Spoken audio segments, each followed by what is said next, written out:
Hey guys, in this video, I will show you how to change store in Domino's app. All right, let's begin. First, open the Domino's app and stay on the home screen. At the top of the screen, tap on the address bar. Once you tap it, you will be asked to choose between delivery or pickup.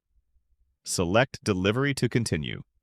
After selecting delivery, you will see an option to change your address.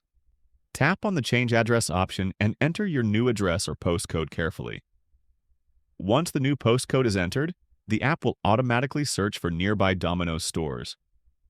After that, you will be given the option to change the store linked to your order. All available stores in your area will be displayed on the screen. Simply select the store you prefer from the list. If there are no other stores available in your area, you may not see additional options, but in most cases, multiple locations will appear. After selecting the new store, the app will update your location and assign the selected store to your order. You can now continue placing your order as usual from the updated store. So that's basically how you can change store in Domino's app. That's it for this video. Thanks.